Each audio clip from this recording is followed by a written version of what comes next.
Um, got it. All right, we're going to click got it. We are recording. Phyllis, I don't know if you're going to mute everybody or if they need to mute themselves, however, but just remember, ladies, you can always unmute yourself if you have a question. You can always raise your hand. If I don't see it, Steph will see it, somebody will see it, and they'll let us know. Interaction is always appreciated and encouraged. So we are going to do the very best that we can tonight. And I just believe that I know the Lord's in it. And I just believe that he's going to, speak to us what we need to know and use this for his glory and edification. So Esther 3, I'm going to read a little bit in Isaiah 45. Stephanie, will you pull that up? That's one of the ones. Well, I can grab it. Do you want to read it, Steph, or you want me to do it? You can do it if you want to, or if you need me to do it. I've got it. I didn't think I'd find it this quick, but all right. Isaiah 45, verses 5 and 7. I'll give y'all a minute to get there. Now I've lost my Esther place. Jesus, help me. 45. Tonight, so bear with us. Yeah. Isaiah 45, verses 5 through 7 says, I am the Lord, and there is none else. There is no God beside me. I girded thee, though thou hast not known me, that they may know me from the rising of the sun and from the west, that there is none beside me. I am the Lord, and there is none else.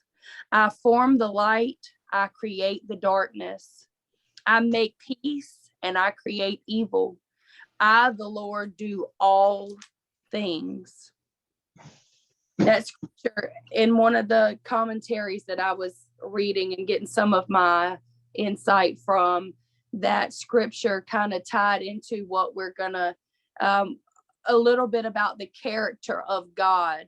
And we can acknowledge that God is a just God. He is a God of wrath, but he is a God of peace, and he is a God of righteousness. And we can't pick and choose the characteristics of God, the things that we desire, or the things that we feel like would benefit us, or it's not a scratch off. We can't pick the ones we want and leave the characteristics that we don't. We must accept God in all of his fullness. Like Vashti was willing to carry the title and the privilege of queen, she wasn't willing to obey and follow the commandments of her king. As Christians, we must follow and obey our king, or we must deal with the consequences that are sure to follow. So we're going to start with chapter 3, and my title in my Bible says the Jews are threatened. It says Haman plans to exterminate the Jews. Steph, feel free to jump in anytime. Okay. Verse 1 says, after these things did King Xerxes promote Haman, the son of the Hammedatha, the Agagite, and advanced him, and set his seat above all the princes that were with him. And all the king's servants that were in the king's gate bowed and reverenced Haman, for the king had so commanded concerning him. But Mordecai bowed not, nor did him reverence. So I'm going to dig into verse 1 a little bit. Haman is an ungodly and wicked man, but God still finds a way to use Haman in his plan to free his chosen people. Haman, in a little bit of research that I done that I had no idea about, Haman is a descendant. He is a direct descendant of King Agag, king of the Amalekites. So King Agag was the king and leader in chief of the Amalekites, who is Israel's sworn enemy for generations. So King Haman's lineage are the sworn enemy of the Israelites. There's already a few there that even they are not even aware of. I'm going to jump to, you guys don't have to, y'all can just write this down if you want to, or you're welcome to turn with me. I'm going to jump to Exodus 17 really quick. And I'm going to read verses 8 through 16. And this is talking about, this part right here was when Moses, this was when the Amalekite army, this was when they were battling with the Amalekite army, and Aaron and Hur held the arms of Moses up during battle. And as long as Moses's arms were lifted, they prevailed. But the moment his arms fell, they began to be defeated. So as I'm reading this, take note of verse 16, and that will kind of put in perspective the relationship of Haman and his lineage versus Mordecai and his Jewish lineage. We're going to read Exodus 17, verses 8 through 16. Then the Amalek and fought with Israel in Rephidim. And Moses said to Joshua, choose us out men and go out and fight with Amalek. Tomorrow I will stand on top of the hill with the rod of God in my hands.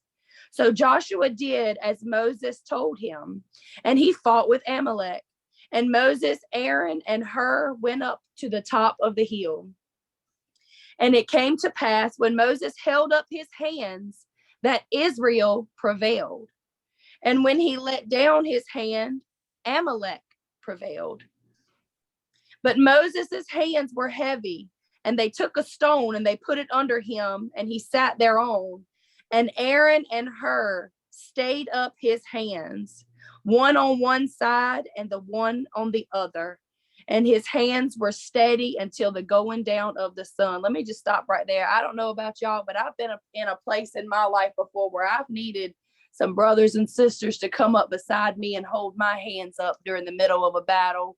That's what we're doing on this page when we lift each other up, when we make that intercession, when we call out prayer requests, we are holding each other up when we feel like we just can't go anymore. And I thank God for that. And Joshua discomfited Amalek and his people with the edge of the sword. And the Lord said unto Moses, write this for a memorial in a book and rehearse it in the ears of Joshua. For I will utterly put out the remembrance of Amalek from under heaven. And Moses built an altar and called the name of it Jehovah Nisi, which means the Lord is my banner. Because the Lord hath sworn. Hold on, Steph. No, it's okay. I didn't want to interrupt. I just wondered. I didn't know if my hand would work without speaking. Oh. I did, but please don't lose your place. No, I couldn't find my little hand down here that I'm supposed to raise on the screen like I did last week. I wanted to interject something when you were just reading over in were you reading in Exodus? Yes. Exodus 17, 8, and 16. Yeah. Stephanie, I don't know if you know it, but many years ago, Daddy preached that sermon. And your grandma was called to preach that night. The Lord called her into the ministry that night. And she raised her arms and she held her arms up. Mary, you might have been there. It seems like it was right around the time that you were real active in the church and coming. So Mary, you may remember this, I don't know, but she held her arms up and she got so tired that Daddy would have people go over and take turns holding her arms up. And when she would get tired, her arms would go down. We would go and hold her arms up while she was seeking the Lord. Because that was the night that the Lord called your grandma to preach the gospel. Well, today's her birthday. So that's a wonderful story to hear today. Woo! Yep. I love that. Love it. Yep. And Daddy was talking about Moses and how they came over and kept holding the arms up. And as long as the arms was up, the victory was won. And when they got down, they would hope they would go down. I've thought about it many times that I went in and helped her pass over when your grandma died. So I was also there when she was called that night. That was the night, because we didn't know what she was going through. And when she gave the testimony, she said the Lord was calling her into the ministry. Wow. And we held her arms up that night. And as long as we was holding her arms up, she was all right. And then Daddy just would not let us go. We just all took turns holding her arms up that night. I thought that would kind of fit in with that story, that scripture just now. That is perfect. I love hearing that. Wow. Verse 15 says, and Moses built an altar and called the name of it Jehovah Nissi, meaning the Lord is my banner. For he said, because the Lord hath sworn that the Lord will have war with Amalek from generation to generation. And that is who Haman's lineage is through. The Lord declared back in Exodus that he will have war with Amalek for generation to generation. In 1 Samuel 15, 7 through 9, you guys don't have to flip there. It's just really quick. It says, and Saul smote the Amalekites until thou comest to Shur, that is again over against Egypt. And he took Agag, the king of the Amalekites, alive and utterly destroyed all of the people with the edge of the sword. But Saul and the people spared Agag and the best of the sheep and the best of the oxen and of the fatlings and of the lambs and all that was, good, and would not utterly destroy them. But everything that was vile and refused, that they destroyed utterly. So the enemy is Amalek, or the sworn enemy of us, of our spirit, of us as Christians and the Jewish lineage would be Amalek. And I don't know why I wrote this down. I probably had some insight with this, but I wrote right here that Amalek tends to attack when you're coming out of bondage. I don't know why I wrote that there. Somebody just got kicked off. I don't know who it was. Stephanie, do you got anything before I continue further? Nope. Mine's coming next. Keep going. Okay, so this right here, it says, so I'll read that again really quick. I just wanted to give y'all that backstory. Haman is an ungodly and wicked man, but God uses Haman in his plan to free his people. Haman is a descendant of King Agag, who is the king of the Amalekites. We just learned about the Amalekites in Exodus and 1 Samuel, who is Israel's sworn enemy for generations. But Amalek was the grandson of Esau. And God said, Jacob, meaning Israel, I have loved, but Esau I have hated. And that comes out of Romans 9 and 13. Esau was the son of Isaac. He had no faith, and he was even willing to sell his inheritance for a bowl of stew. So that was talking about Haman's lineage right there. So we're going to continue in Esther, if I can get back to it. All right, we're going to read verses 2 through 6 now. And all of the king's servants that were in the king's gates bowed and reverenced Haman, for the king had so commanded concerning him. But Mordecai bowed not, nor did he reverence.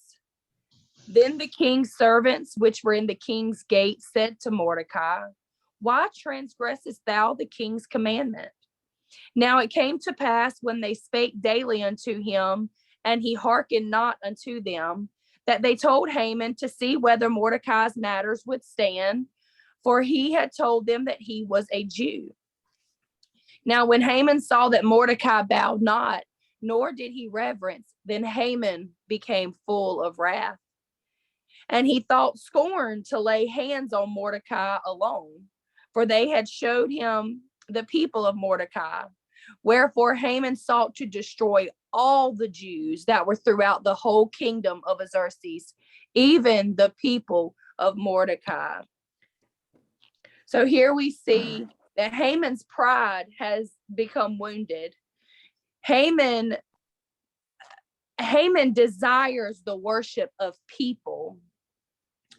And I'm going to read Galatians 5:17. Haman is full of pride. And Galatians 5:17 says, for the flesh lusteth against the spirit, and the spirit against the flesh. But these are contrary to one another, so that ye cannot do the things that ye would. Flesh cannot do the will of the spirit. And Haman represents the spirit of Lucifer, evil, an enemy of the people of God. Isaiah 14:12-15 says, how art thou fallen from heaven, O Lucifer, son of the morning? How art thou cut down from the ground, which didst weaken the nations? For thou hast said in thine heart, I will ascend unto heaven. I will exalt my throne above the stars. I will sit also upon the mount of the congregation in the sides of the north. I will ascend above the heights of the clouds. And I will be like the Most High. Yet thou shalt be brought down to hell, to the sides of the pit. Haman had that same spirit that Satan had when he was cast out of heaven. He had a spirit of pride, a spirit of entitlement. He didn't just want to harm Mordecai, but he wanted to harm all of the Jewish people. And in verse 6, he wanted to be worshipped. Haman in Hebrew, in Persian Hebrew, literally means magnificent. So Haman's name in the Persian culture means magnificent. And if any one of us were to refer to ourselves as magnificent, that would be pride. That would be entitlement, which is exactly why the Israelites were put into exile, because of their pride and refusal to be submissive and obedient to God. And that's why God was seemingly hidden from the Israelites for the last 70 years in the book of Esther. Do you have anything, Steph? No, I had pretty much what you just had. Okay. Verse 7. In the first month, that is the month of Nisan, in the 12th year of King Xerxes, they cast pur, that's the lot, before Haman from day to day, and from month to month, to the 12th month, that is the month of Adar. So right here, I had to go do some research because I didn't know what casting lot was. So I went and looked it up, and from what I can tell, casting lots was literally like rolling dice. It was a way to make a decision, almost like in today's terms, flipping a coin. Divination, there's a difference. Where's my other one at? I can't find my other one, but they were talking about divination, and divination is the practice of seeking knowledge for the future or the unknown by supernatural means, which is like fortune telling and occultish things like that. And God's very clear about his disapproval on those things. But casting lots was obeying what they felt like was obeying direct commandments from God, seeking guidance from God. So, there were different, they could either do divination or they would cast lots. So divination is almost like fortune telling, black magic, occultish, what are the cards? The tarot cards, see into your future and stuff like that. But casting lots, my best opinion would be like for them to cast a coin and go, Lord, if it lands on heads, we'll do this. If it lands on tails, we'll do this. So that's what they were doing in there. And then in Leviticus 6 and 8 gives a little bit of insight on that. It says, and Aaron cast lots upon the two goats, one for the Lord and the other for the scapegoat. So that's another time they're talking about casting lots. And then Proverbs 16 and 33 says, the lot is cast into the lap, but the whole disposing thereof is the Lord. So here we see that, that to be casting lots would be to be seeking the approval of God. That was that culture. They were seeking the approval. That's what that meant. And Haman was casting lots. So he was playing into God's, plan without even realizing it. He was seeking God's approval or God's, answer without even realizing that that's what he was doing. And right here in the last part of verse 7, it says that they done this for 12 months. They cast lots for 12 months. Okay. What did we learn about in Esther 2? We learned that these women, once they were brought into the king's palace, they had to wait how long before they were allowed to be? 12 months. 12 months. So 12 months was just enough time for Esther to get in good with the king and to make her plea to the king. That was just enough time for Esther to get in and get good and have good graces with the king. Mm-hmm. All right, we're going to read verses. I'm going to read verse 9 really quick. Okay, so I'm going to read 8. I'm sorry. And Haman said unto King Xerxes, there is a certain people scattered abroad and dispersed among the people in all the provinces of thy kingdom. And their laws are diverse from all people, neither keeping the king's laws. Therefore, it is not for the king's profit to suffer them. If it pleases the king, let it be written that they may be destroyed. Talking about the Jews. They don't follow your commandments. They don't bow when they're told to bow. They don't worship you. They don't worship the same God that we do. They're doing their own thing. So let's not keep them. They're no benefit to us. So if it pleases the king, let it be written that they may be destroyed. And I will pay 10,000 talents of silver to the hands of those that have the charge of the business to bring it to the king's treasures. So Haman was likely putting all of his eggs into one basket, assuming that he would acquire all of the jewels and the money from the homes of the Jews that were killed. Because y'all remember when we read in chapter 1, I think it was, when somebody was killed, you were able to obtain all the jewels, all the riches, all the gold, everything from their house. You were able to get all that if you conquered them, if you conquered certain towns and certain villages and certain places like that. You were able to take all that they had. So here, to me, I feel like Haman was putting all of his eggs in one basket, going, okay, I know it's going to happen. So when y'all kill them and we destroy them all, we'll take all their gold, we'll take everything that they have, and then we will, then he'll be able to pay that 10,000 to whoever. Steph, do you have anything? Mm-mm. No. Does anybody have anything? I'm trying not to give out of breath. Bless the heart. Okay. All right, verse 10. And the king took his ring from his own hand. The king took his ring off and he gave it to Haman, the son of Hammedatha, the Agagite, the Jews' sworn enemy. And I had to go look this up too. And in those days, kings and officials, they had their own ring.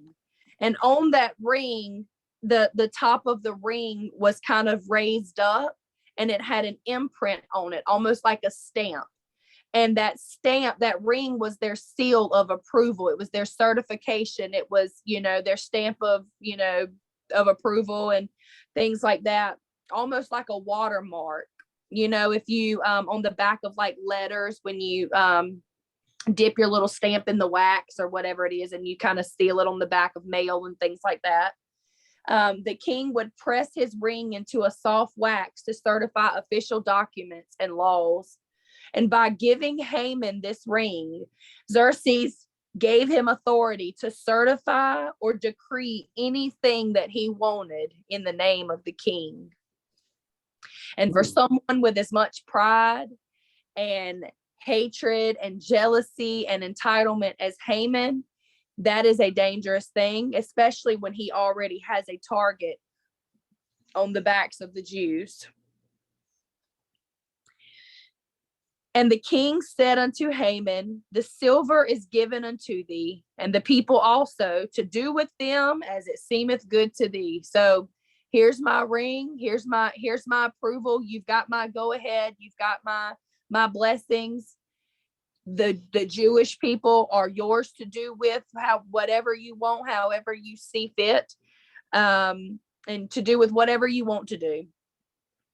Then were the king's scribes called on the 13th day of the first month, and there was written according to all that Haman had commanded unto the king's lieutenants and to the governors that were over every province, and to the rulers of every people of every province according to the writing thereof, and to every people after their language, in the name of King Xerxes was it written and sealed with the king's ring. So it was written and decreed that day that all Jews would be killed. It was certified with the king's ring. And the letters were sent out into all the posts of the king's provinces to destroy and to kill and cause to perish all Jews, both young and old, little children and women, in one day, even upon the 13th day of the 12th month, which is the month of Adar, and to take the spoil of them for their prey. Now, before I finish this chapter, I just want you all to see this. I know the authority that Haman could have had, and he did have, especially with having the blessings of the king. He could have said, we're going to go out and kill them all tomorrow. I'm going to do it right now. But what we just read right here was they were in the first month. The letters that were sent out to decree and kill all of the Jews were to be done on the last month, on the 13th day of the 12th month. So these people literally had to wait. They were going to wait an entire year, 12 months, for their destruction. They were literally day by day knowing that their extermination was coming up at the hands of Haman. It's one thing to want to annihilate people. It's one thing to want to exterminate people and to have those characteristics that Haman had, but to make people wait for almost a whole year, knowing that it's coming, knowing that there's nothing you can do about it, that is evil. That's evil. We're also too, not only that, but when I read that, it makes me think of, why wait 12 months?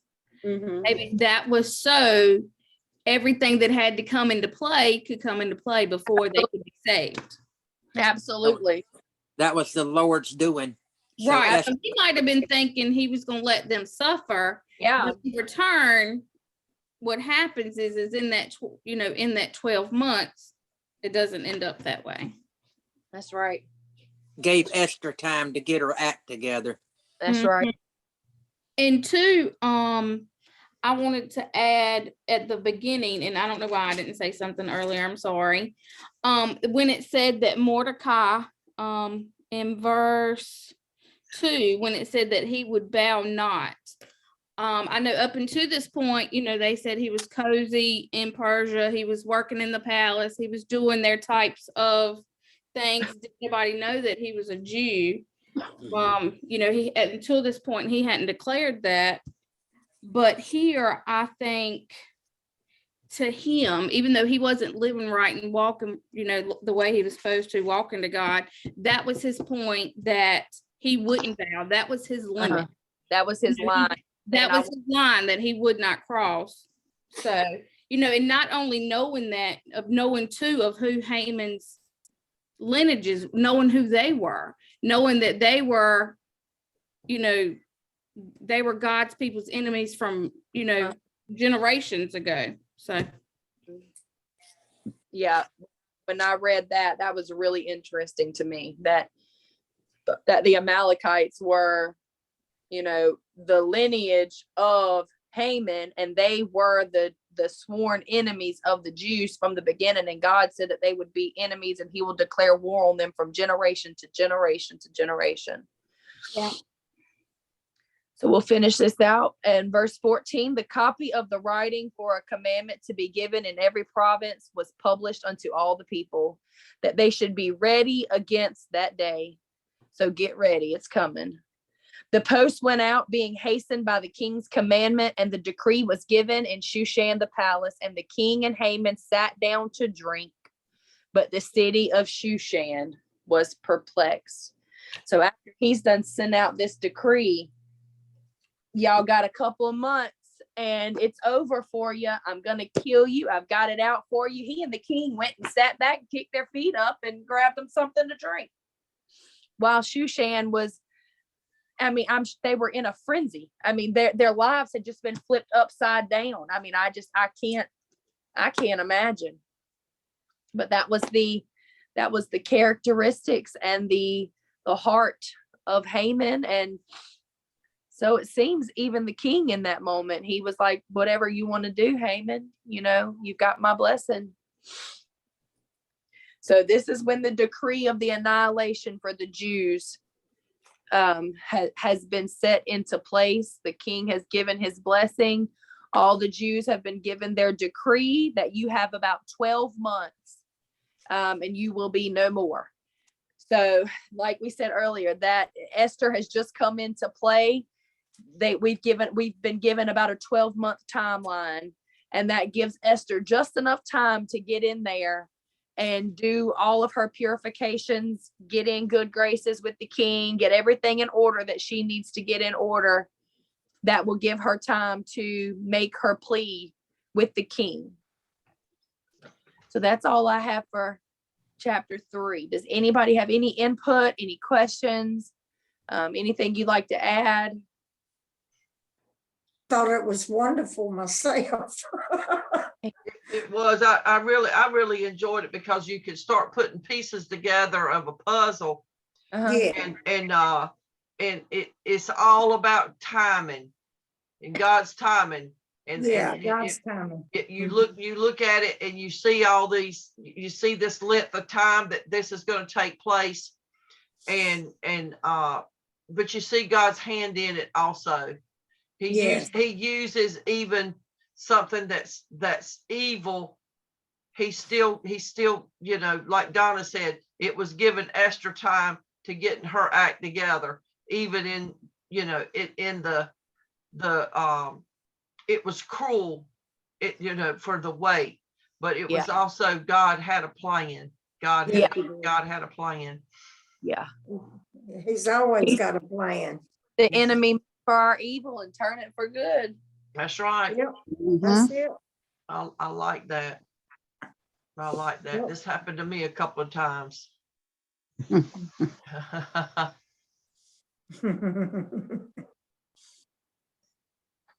girls, I know y'all like to be together, but it is interesting.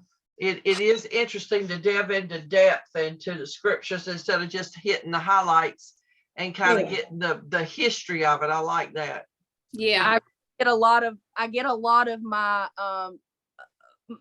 like quite a few of my scriptures from this one girl that I watch on there. She finds scriptures that relates to what's going on. So we go back and we read the scriptures and we tie into what we just learned with Esther as we're doing our research and digging in. So I just think that information is so important. Bless her heart.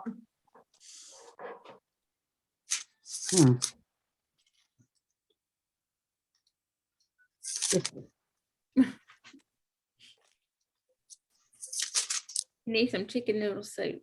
I'm gonna tell you what, my little neighbor brought me some collards over here. Mm-hmm. And she brought me like 5 or 6 containers, the little containers like pint with the pot liquor. the bottom, the juice that was left out of it. And she said, my grandma swears that this will cure anything. So she brought me about 5 or 6 pints of just pure collared pot liquor. Mm. So do y'all call it pot liquor? Yeah. Yeah. No. Mary, What do you call it? What do you? That just goes to prove some liquor's okay, right, Phyllis? That's right, Donna. Right. Collared liquor's good. Yeah, that's The cornbread. they Bruce call Turnip. yeah. I tell you what, that when I got it, I had a memory of Sis Avery with pot liquor and cornbread mashed up in it. Oh, She- yes. She would take that pot liquor and we'd eat the collards, and I'd look over there and she'd be getting the juice and putting that juice on top of the cornbread. Mm-hmm. Yeah, Turnip greens make good juice too. yeah.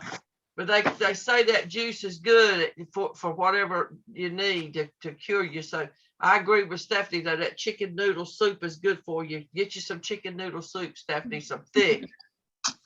yeah, I had some chicken and dumplings tonight. And now I'm drinking some chamomile tea with honey. Not good. No, it's chamomile. Did you put a little sugar in it? I put honey in it. Yeah. Honey's good for you though. Mhm.